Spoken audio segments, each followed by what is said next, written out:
occasion, we will discuss about recount text, which is one of the genres of English text.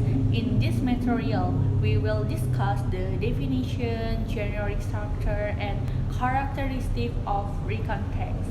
It is very important to understand all the ins and outs of recount text so that we can understand its property and there will be no more misunderstandings. Okay, let's get straight to the point. What is recount text? The word recount, according to Google's own dictionary, is telling. So, recount text can be interpreted as text that tells. So, recount text is a text that retells events or activities that occurred in the past that have been experienced before. We may have heard before from our teachers that recount text is a story about an experience that actually happened in our life. Well, the purpose of recount text itself is to entertain or provide information to the reader. Generic structure of recount text. The generic structure or linguistic structure of recount text is divided into three arrangements, namely, number one, orientation. The orientation section is the introduction of the text to be discussed because in this orientation it tells who is involved in the story, what happened, where the event took place, and when the event occurred. Number two is event. The event section is the core of the story. In this section, we tell everything that happened in order from start to finish. Number three, reorientation. The reorientation section contains the conclusion of the story, or it can also be the personal opinion of the narrator. This reorientation can also be called the end or closing of the story. Recount text characteristic. 1. Have a little that summarizes the text. For example, my vacation to Bali. Then the story will only tell the whole vacation while in Bali. Number 2. Telling events that have occurred in the past. So, the recount text always use the past tense. For example, last month I went to Bali with my family. Number 3.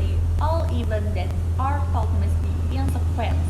So, you have to use conjunction like when, later, then, after, before, and others.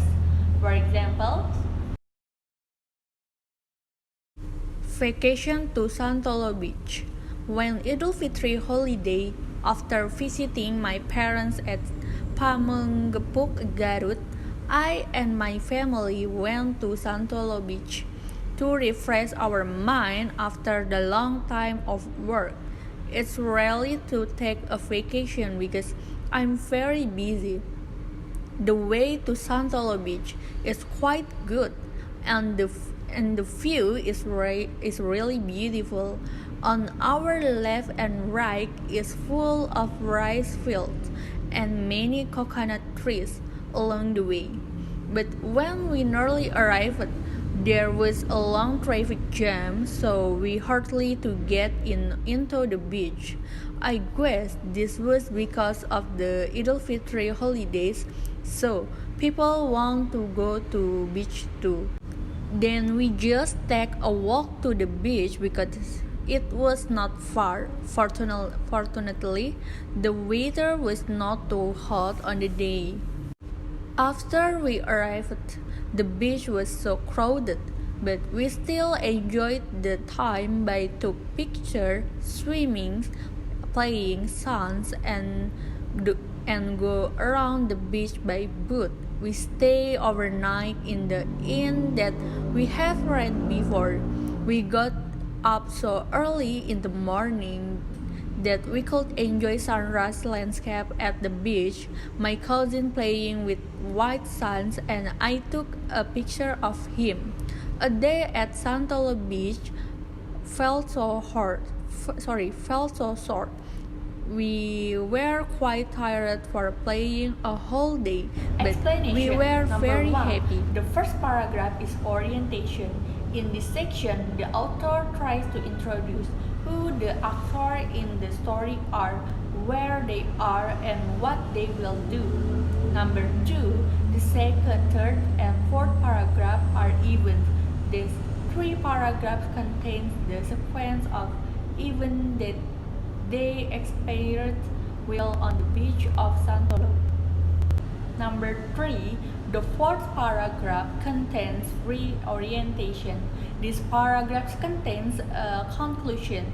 The writer wrote the conclusion of their journey and explained that although they were tired or they felt happy. How?